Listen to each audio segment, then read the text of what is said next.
Hello, and thank you so much for your love and support.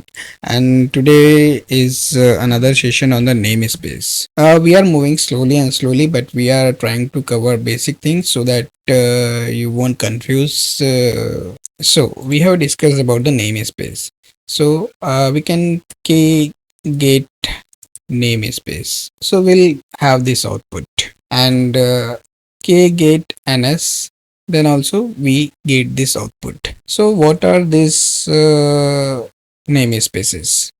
So first of all is the default means where your resources go, means whatever you create. If you want to specify anything, then it will go in this default namespace, just like I'll run pod hyphen image and ginx. So if I'll get pod hyphen and default, so you will get this pod. So whatever you create without specifying any namespace will be created in this default namespace. So it is convenient for a small project or testing, but in real cluster team usually create their own namespace. So second is cube node lease. This namespace hold lease object that each node regularly update. Each node create lease object. The kubelet agent on the node update this object periodically. Why it matters? Help Kubernetes quickly detect nodes failures instead of heavy heartbeats. It uses lightweight updates here. Then kube public. So read only to everyone, means even for unauthenticated user, and typically it contains config map and cluster infos which hold cluster details like public root certificates. This is useful when nodes or users are trying to join the cluster. It is rarely used, but for bootstrapping it's good.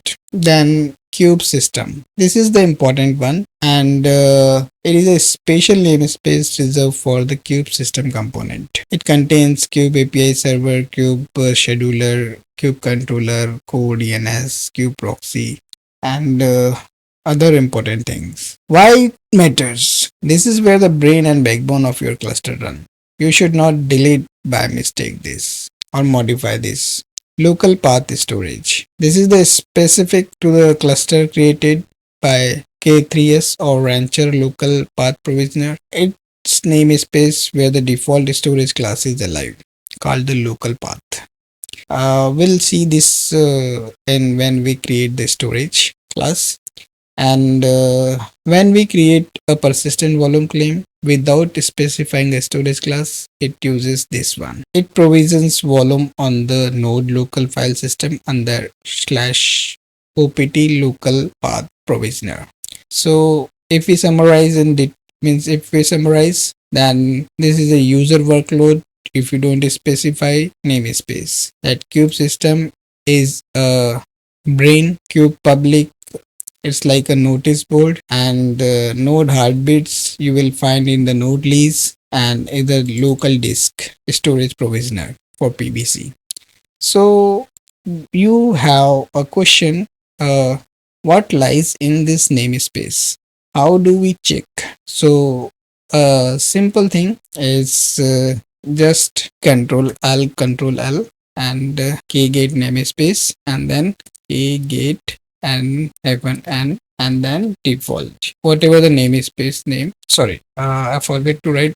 So one pod we have created, that is, and here the services and the cluster.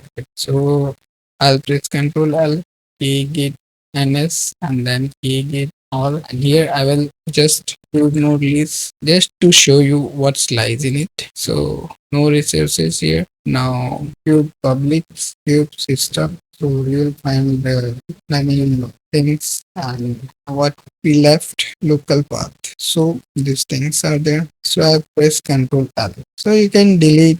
You can use any of the namespace, but for the best practice, you create the namespace as per the requirement, because namespace is in isolation. So we do use custom namespaces for a team or project. So it's a little brief. We'll discuss namespace more, and for now. Thank you so much for your love and support. I'm creating this small video, and when we'll